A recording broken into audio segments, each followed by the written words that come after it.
Hi guys, dagan-dagan tag recipe nga lutuon karon. Ang una sa tanan, itong i-prepare is lechon. Nasa sa color pa. Ato adire is oven roasted. Kung familiar man ang gina-vlog ni Marvin Agustin, lahi ako ang preparation. So ako ginamarin ako siya overnight. Paunsan ako siya sa sa cooler.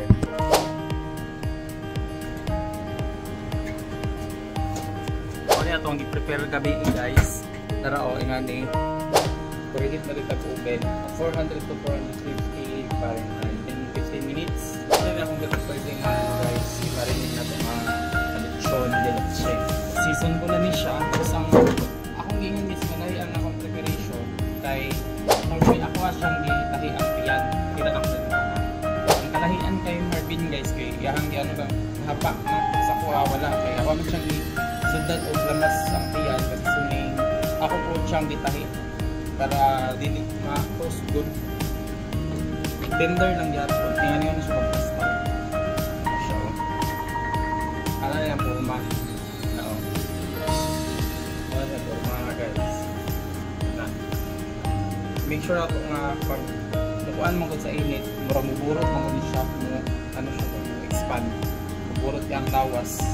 Hindi mo siya ma-blasta. Mutagilit ang baboy or ang bakteria. Dili siya ma-toastan yung dalunggan ng butangan ko. Marami ng boil. Marami na po.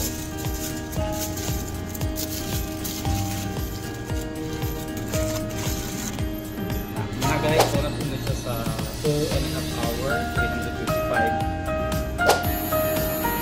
355. So ready na ito ang ano guys, kaya nag-ring na. Ito rin yung isa lang ang ito ang cochinillo. Pag abot og 15 minutes siguro nagtan siya dira tapos ugan na to yung panit ato na siyang brushan og toyo o katong mantika para crispy siya.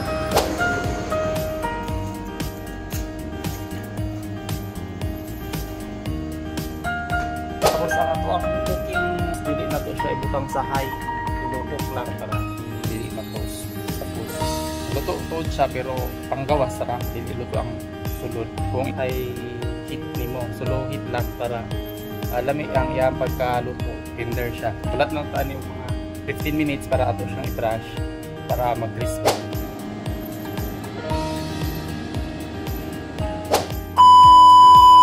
Minutes na guys, hindi salang siya. So para siyang nahirap ko soy sauce para red dish ang color niya yan. Wala na siya kahit nahirap.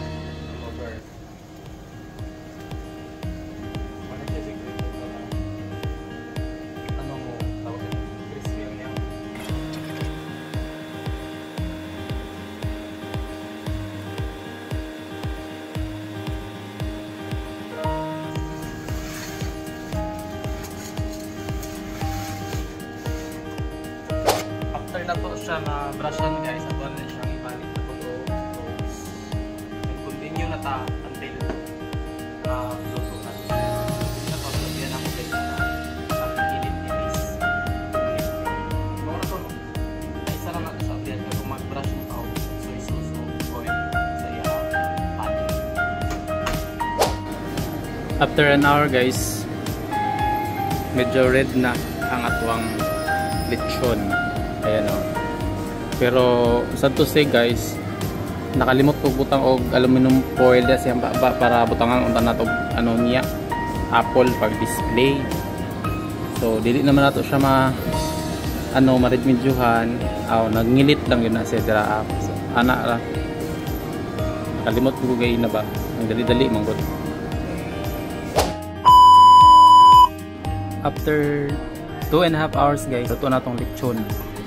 Ibang kulay kasi yun na oven roasted, hindi siya yung roast na talaga na sa uling niluluto. Kaya pero yung ano niya guys, ayun o,